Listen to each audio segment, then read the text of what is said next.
What is good, Cuddy people? Welcome back to the channel. I am ready to get on pretty heavy because today in this video I'll be going over why 6ix9ine should not be considered a snitch.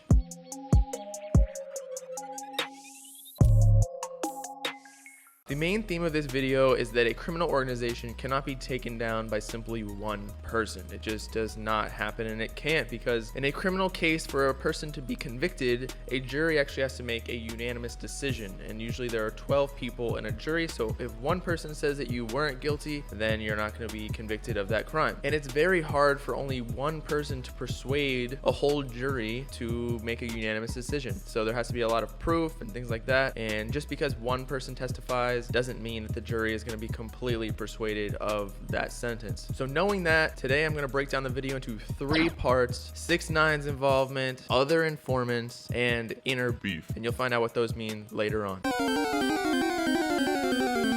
6ix9ine's role in the 9 Trey Bloods that he admitted to being a part of in his testimony was financial support. So he was essentially the bank that paid for their guns, drugs, or whatever things that they did, whatever activities that the gang participates in, because most gang members don't have a job, so they need to get paid through some sort of income. And 6ix9ine just happened to be that source of income. Before 6ix9ine, 9 Trey Bloods was funded by selling drugs in mass quantity. Now, the gang and 6ix9ine exchanged money for protection, as we've all seen in his Instagram videos where he said, "Test my gangster," and like basically no one could even touch him because he had so many gang members around him, and they were around him simply because he was paying for them. Keep in mind that that's a completely transactional relationship. Once one person stops holding up their end of the deal, then the other person doesn't have any obligation to uphold their part of the deal. So 6ix9ine's first involvement in the 9 Trey Bloods is when he met up with Billy, which he actually named a song after, and after signing a management deal and touring in Eastern Europe, 6ix9ine wanted to shoot a music video for Gummo in September. So 6ix9ine asked Billy to provide some gang members so that he can like increase his credibility and have like a cool aesthetic for his music video. So Billy provided this, and they actually dropped the music video in October 2017 on YouTube. And as we all know, this song exploded his career and began his superstardom. And once he blew up, he started many beefs with every single rapper who would catch the bait, and he used the 9 Trey Blood members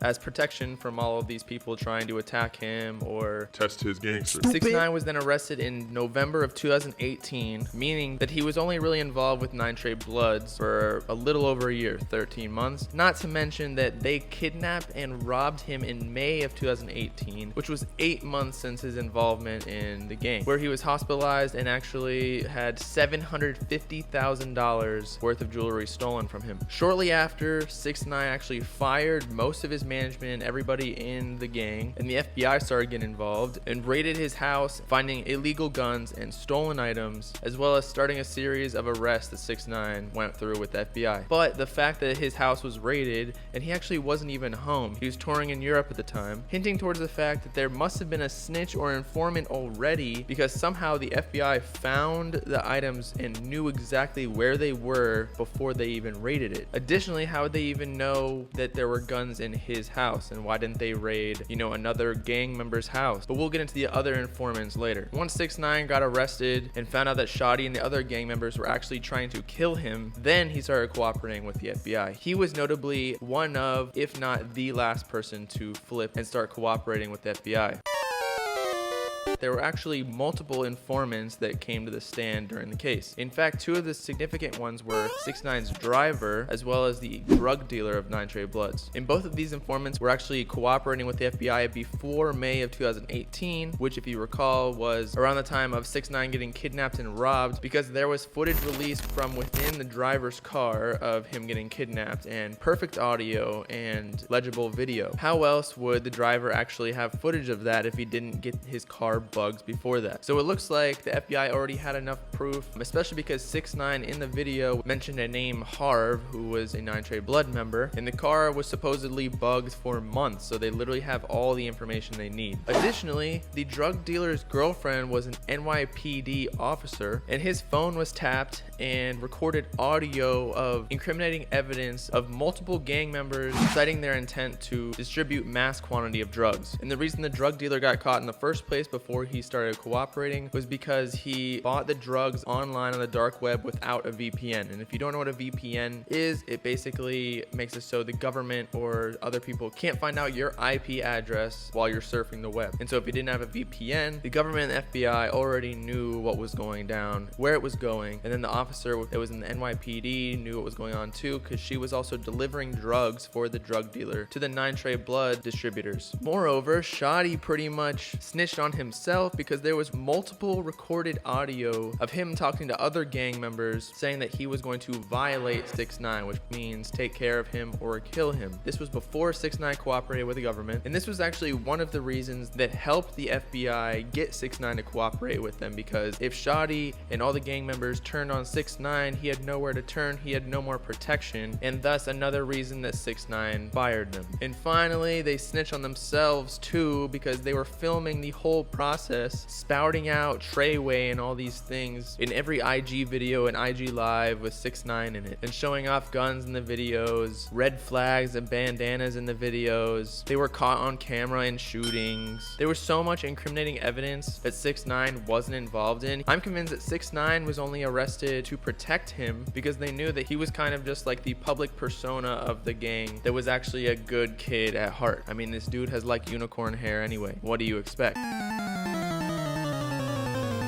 And finally, the 9 Trey Bloods actually had inner beef, and this is going to tie the whole video together on why 6ix9ine is not a snitch. Because I do agree that he did inform the cops on a lot of information that helped incriminate all of the gang members. But he had a reason. So before and actually during 6ix9ine's career, there was reported inner gang violence within the 9 Trey Bloods, splitting it into 4 groups, Shoddy being one of them. And 6ix9ine actually chose Shoddy's side. That's why there was footage of 6ix9ine and Shoddy together in a shootout. And civil war within gangs is actually pretty common. I mean, gangs' entire existence rests upon not abiding to the laws, so who's to say that the gang members are even going to abide to the gang rules? If they're already breaking some laws, then why would they care about the rules of the gang, including snitching? Because if gang members start turning on each other, you can never trust anyone really, especially the higher ups, because the higher ups are actually the ones that tell the lower level gang members about no snitching, because they have a lot more to lose. However, there is historical evidence that many of the higher ups do snitch pretty often. And there's a lot of jealousy within the gangs, especially regarding money, because not many of these gang members actually have jobs, as I mentioned before. So they make their money through the gang, and if some people are getting more money than others without actually doing more work or perceived work, then people are gonna get jealous. And when the whole business is drugs and mainly cash, you can't actually track things, and people can start stealing money from each other. Like when they drop off some drugs, they pocket some of the cash. The main beef that started at the end of the 9 Trey Bloods in this case, and civil war between the 4 parts, was actually Shoddy being 6ix9ine's manager. Shoddy's role in the 9 Trey Bloods was actually to be a shooter. He was known for like killing 5 people in one day. And so when he was handling all of the money and business for 6ix9ine, the people who handled the drug business prior to 6ix9ine coming into the equation, they were confused because they were normally handling the money and didn't think Shoddy had the skills to do so. Then Shoddy and 6ix9ine split because there was beef with 6ix9ine's baby mama, and 6ix9ine thinking Shoddy banged her, or some of the other gang members did, but that's besides the point. Afterwards, this is when Shoddy's audio was released about him threatening to violate 6ix9ine, and then 6ix9ine got arrested to protect him because pretty much the whole gang at that point was trying to kill him because there was a civil war going on and he was on Shoddy's team, but then him and Shoddy started disagreeing, so then he really had no protection from anybody. So is it really snitching if no matter what you do, whether you snitch or not, people want to kill you? And is it really snitching if the people that you're paying to protect you stop protecting you and actually try and kill you? And then the government steps in and it tells you that they can keep you out of jail and alive if you just tell them who is trying to kill you. In summary, I think 6ix9ine had no choice if he wanted to live a free life, because no matter what, people were trying to kill him. And if he was in jail, he would actually probably get less protection than 9 Trey Blood gang members members in jail would probably kill him in jail. At least now he can come back, make more music, make more money, hire more protection that isn't affiliated with gang members, probably kick back in his crib, doing nothing all day, ordering Postmates, doesn't even have to leave. He can build a studio in his house, only leave for shows, get 50K for a show, go back home and do nothing. He doesn't even need witness protection. He just needs security chilling at his house at all times. And he'll have enough money to do so. In the end, the gang and everybody are calling him snitch because they're trolling him, and I get that, but they're really just pissed because they got caught and 6ix9ine is getting free. Their relationship wasn't that long, and I really don't think he owes them much because their whole relationship was based upon him giving them money for protection. And with that, I'll see you next time, Clouded people.